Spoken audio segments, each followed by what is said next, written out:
ፕሬዝደንት ናይጄሪያ ዝነበሩ ኤሊሴጎን ኦባሳንጆ ትማሊ 18 ሓሰ 2018 ዓመተ ምህረት ናብ መቐለ መጽኦም መንባሮም ዝፍለጥ እዩ። ይኹን እምበር እቲ ዝተገበረ ምብጻሕ ኣቐዲሙ ብስሩዕ ብዝተተሓዘ ቆጸሮን ፕሮግራምን ዘይኮነስ ሃንደበት ዝተገበረ ምብጻሕ እዩ ነይሩ። ይኹን እምበር ፕሬዝደንት መንግስቲ ትግራይ ኣቐዲሙ ተታሒዙ ዝነበረ ፕሮግራም ዓጺፎም ረኺቦም ኣዘራሪቦም ኣለዉ።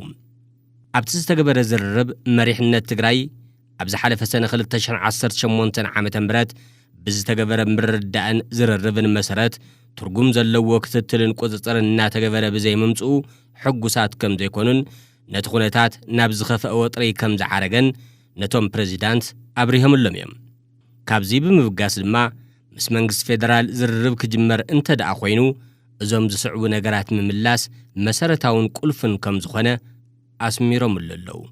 ንሳቶም ድማ ምልዓል ኢኮኖሚያዊ ማዕቐብን ዕጽዋን ምቁራጽ ወታደራዊ ክባን ተፈጢሩ ዘሎ ወጥሪ ምህዳእን ምምላስ ሉዓላዊ ግዝኣት ትግራይ ድሕንነቶምን ክብሮምን ብዝሓለወ መንገዲ ምምላስ ተመዛበልቲ ምምላስ ፖለቲካውን ሕጋውን መንነት ህዝባዊ ወያነ ሓርነት ትግራይ ዝብሉ እዮም። ካብዚ ብምብጋስ ዋላ ካብ ወገን መንግስቲ ትግራይ ነቲ ዝኒሄ ወጥርን ምክራርን ኢሉውን ግዘ ዘይህብ ኩነታት ክፈትሕ ዝኽእል ክትትልን ዝረረብን ኣይግበርን ዘሎ ዝብል እምነት እንተሃለዎ ኤሊሴጎን ኦባሳንጆ ግን ምስ ፌደራል መንግስቲ ተዘራሪበ ኣብ ዝቕጽሉ 1-2 ሰሙናት ክምለስ እየ ኢሎም ኣለዉ። ይኹን እምበር ካብቲ ናይ ትማሊ ዝርርብ ምርዳእ ከም ዝከኣል ብዘሕዝን መልክዑ ስርዓት ብልጽግና ኣብቶም ዝተነጸሩ መሰረታዊ ጉዳያት ዝጭበጥን ሓቃውን ምምሕያሻት ከም ዘይብሉ እዩ ተራእዩ ዘሎ።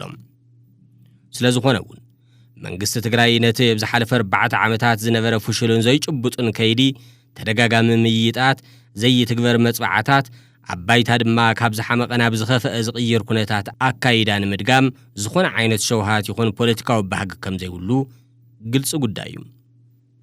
መንግስቲ ትግራይ ንህዝቢ ትግራይን ማሕበረሰብ ዓለምን ኣብ ትርጉም ዘለዎ ተኣማኒ ንጹርን ጭቡጥን ናይ ግዜ ገደብ ዝተቐመጠሉ ኢሉውን በቶም ቀንድን ጽዑን ተፈጠርትን ዓለም ለኸ መዳርግቲ ዝሕገዝ ሰላማዊ ዝርርብን ምግባር ደጋጊሙ ድልውነቱን እናረጋገጸ መጺኡ እዩ።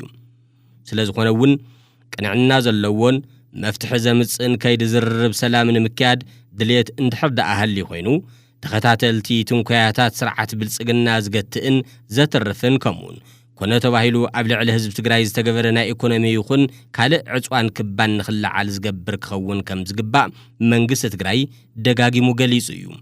በዚ መሰረት ሰላምን ምርግጋዕን ብዘይጭበጡ መጽባዕታት ናይ ቅደም ሰዓብ መስራሓትን ክረጋግጽ ይኽእልን ቅኑዕ ሓቃውን ቀጻሊ ርክባትን ዝርርባትን ናይ ኩሎም መዳርግቲ ኣካላት ዝሓትት እዩ።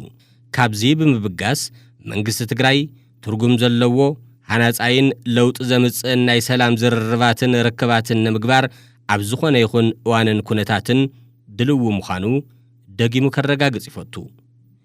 ቢሮ ጉዳያት ኮሙኒኬሽን ትግራይ 19 ሓሰ 2018 ዓመተ ምህረት